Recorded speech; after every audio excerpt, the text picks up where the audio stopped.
Hey guys, so Cenk Uyghur tweeted on X that Khamenei was a courageous man. He died not bowing down to Israel. So it seems like Piers Morgan took issue with that. So he invited Cenk onto his show, Piers Morgan Uncensored, and asked Cenk Uyghur if Khamenei, or why does he believe that Khamenei was a courageous man. And Cenk was like, I don't know, tap dancing around the question and going to this Israel rants. When, as far as I'm concerned, this was the easiest question to answer. Yeah, but I will answer it for Piers Morgan. Okay, stick around to hear my answer to Piers Morgan. Yeah, and also I will be talking about why I believe Trump killed, the real reason why he killed Khamenei. And also, I will be talking about how evil people at the White House are. You won't believe what they are doing to keep Trump, to keep this war going. You wouldn't believe what they are telling him, people. You wouldn't believe that. This is evil. I kid you not. I kid you not. You will see for yourselves the real reason that he went to war with Iran. And also, who do I believe will win this war? David or Goliath?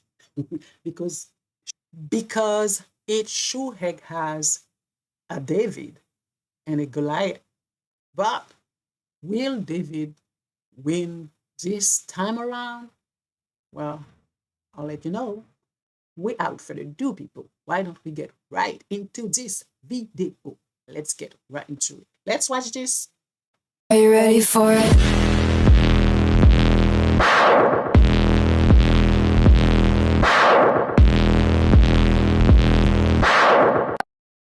But I just want to talk to you first of all about the little exchange you and I had on X, because I was a little bit bemused by this.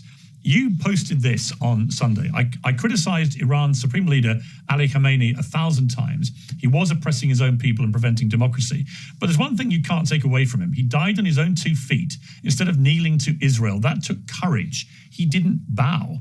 And I responded to you saying that I don't think there's anything courageous about this. He shamefully repressed his people. He sponsored terrorism all over the world. That's not cowardly. That's cowardly, not courageous. I just wonder whether on reflection, you're happy about the wording of the post you made, because I just couldn't follow the thread. Where was he not bowing to Israel? I mean, the guy was meeting with all his top people, presumably sitting down, ironically, and he got blown to pieces because of his decades of terrorism he waged against Israel. But I didn't see a man showing any great courage either before, during, or after his demise. Well, Piers, he knew the Americans were going to attack. He could have gone anywhere else, but his compound, even though he was warned not to go there, he said, no, this is my home. This is where I am going to stay. So yeah, I pretty much say that was courageous. Don't you think, Piers? Don't you think? I want to address what Matt Schlapp just said in the heart of this issue. But in terms of that issue, Piers, I don't understand why it's so confusing to you. So, yeah, Ayatollah was a terrible guy. We've said that on the Young Turks a million times. And he repressed his own people. At the same time, as you see cowards all over the Middle East, Europe, and here in America, bowing to Israel. And no matter what they do, they bow. And so this guy knew that he was going to get killed. I mean, look at what happened to Hezbollah. Look at what happened to Hamas. You know, what you got to give Israel credit for is they're excellent in terms of intelligence and military. That's why they should fight their own wars and not drag us into it. But does it take courage to know that you're going to be killed and take on Israel anyway and refuse to bend a knee? Yeah, it's a bit, okay, but I would say this. It's a bit like saying, Adolf Hitler was a terrible man.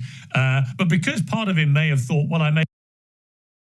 Really, Piers? Really? You are comparing the Ayatollah to Adolf when you don't want people to compare him to Trump?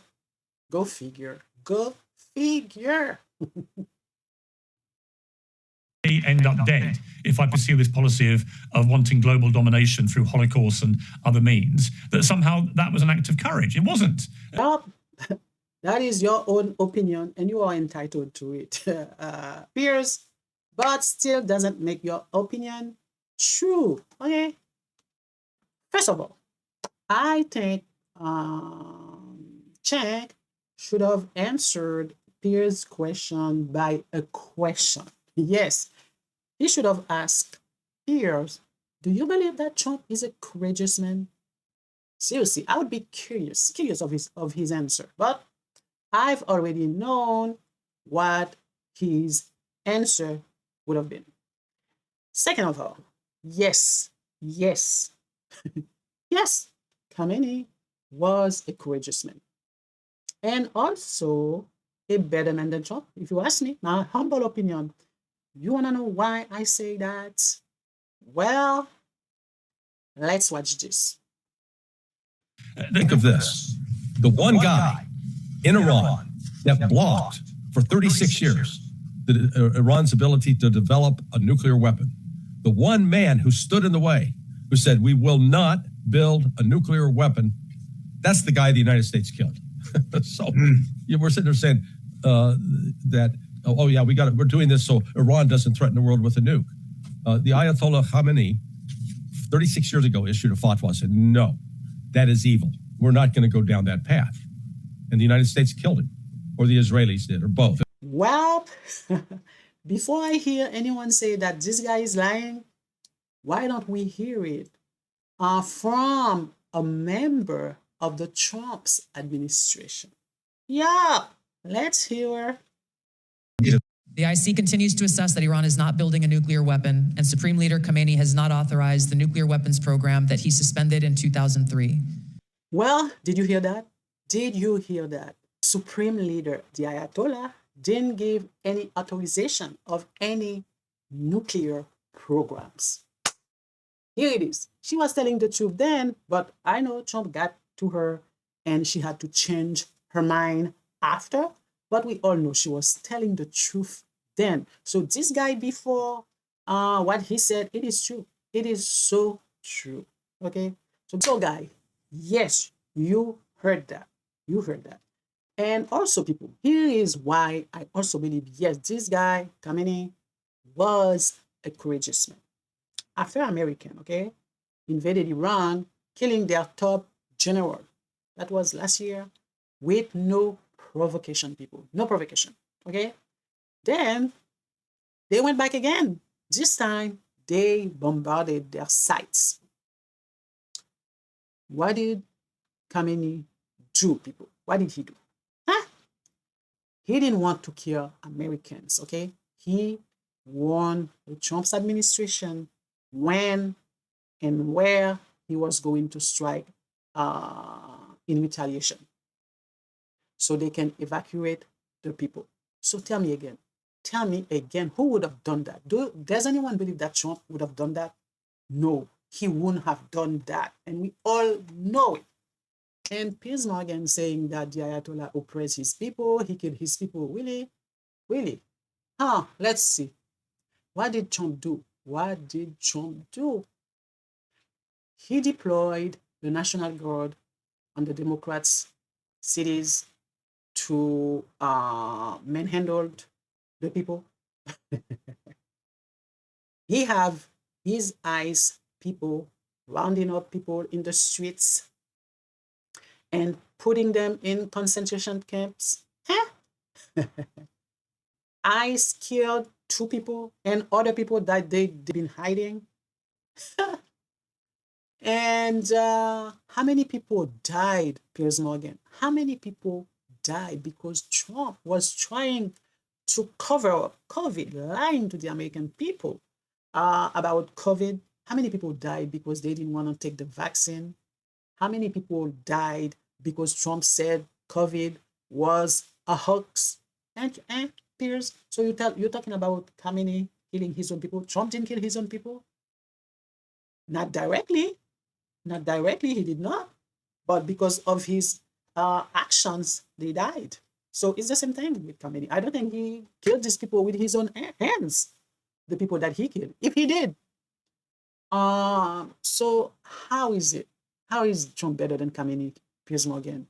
Because I'm certain, had anyone else said that Trump was a courageous man, you wouldn't take any issue with that. You wouldn't have anything to say.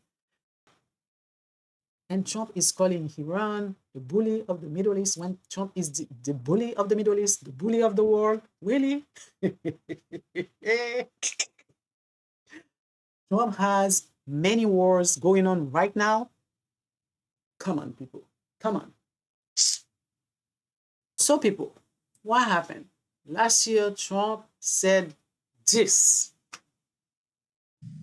A short time ago, the U.S. military carried out massive precision strikes on the 3 key nuclear facilities in the Iranian regime, Fordow, Natanz, and Esfahan. Iran's key nuclear enrichment facilities have been completely and totally obliterated. Iran, the bully of the Middle East, must now make peace.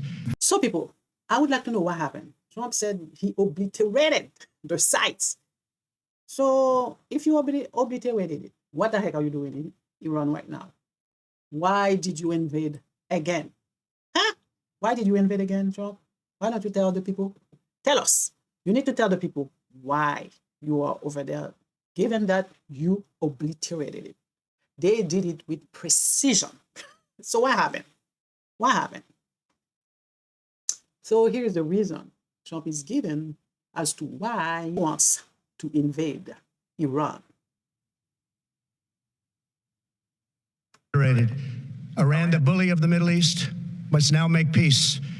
If we didn't hit within 2 weeks, they would have had a nuclear weapon. If we didn't do the B-2 attack a number of months ago, they would have a nuclear weapon. And when crazy people have nuclear weapons, bad things happen. I couldn't agree more with Trump. When crazy people have nuclear weapons, they do crazy things. Oh God. Trump has access to nuclear weapons. This is crazy, God. Crazy. Now, people, let me tell you why I believe Trump killed Khamenei. He did it for the sole reason because he could. Yeah. Not because Iran was a threat to the United States. Iran was a threat to the Middle East. I've been hearing this since, I don't know, I was like 5 years old. Now I am many years old and I'm still hearing it. So give me a break with this nonsense. This is not the reason you did it. This is not the reason. You want to vent your power. You want to distract from the Epstein's files. Not because you believe Khamenei was a bad person. Otherwise, you would take your own self out if you believe that. Because between Khamenei and Trump, I think it's clear who the bad guy is. And most definitely not Khamenei, if you ask me. My humble opinion. Now, people, let's hear the last part where they asked Trump if Israel forced his hands. Here is his answer.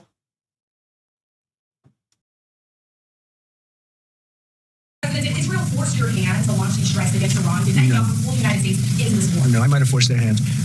You see, we were having negotiations with these lunatics, and it was my opinion that they were going to attack first. They were going to attack. If we didn't do it, they were going to attack first. I felt strongly about that. And we have great negotiators, great people that do this very successfully and have done it all their lives very successful. And based on the way the negotiation was going, I think they were going to attack first. And I didn't want that to happen. So if anything, I might have forced Israel's hand. Trump talking about this guy is always projecting. Trump is an eternal projector. He's always projecting. When he's calling these guys lunatics, the real lunatic is Trump. And we all know it, people. We all know this guy is a lunatic. Yes. And also, I do believe him. I do believe when Trump said, if anything, he forced Israel's hands. I do believe that he is telling the truth. I think I had a video, if I'm not mistaken, which one? I said right after the war, after the attack Iran, I've said that. I've said I know people like to say that it's Israel's fault. It's Israel. Israel do this. Israel do that. Yes. Did Israel convince Trump? Yes. Did Israel persuade Trump? Yes. But still, I'm not going to blame Israel. when this idiot is the one making the decisions, when this lunatic is the one who decided to invade. I don't think Bibi put a gun to his head and tell Trump, you need to do this, you need to do it. He did. I don't care how many times Bibi tried to convince him. I don't care how many times Bibi influenced Trump. I don't care how many times he played mind games with Trump. In the end, he took the decision. It is on him and on him alone. I know people like to, the cowards who would name Trump, like Tucker Carlson, Megyn Kelly, they would never go ahead and say Trump, but they would blame Israel. But when the person to blame is this guy, no one else, this guy is to blame. Oh, and also people, I almost forgot, who's going to win the war? I believe in this war. The United States is Goliath, of course, and Iran is David. But can David pull it off again? I don't know, people. Seriously, I don't even know who's going to win this war. I don't know. Maybe, I don't know, Goliath will win this time again. I don't know. Who do I want to win this war? I just don't want people to die. I don't want people to die. I don't want Americans to die.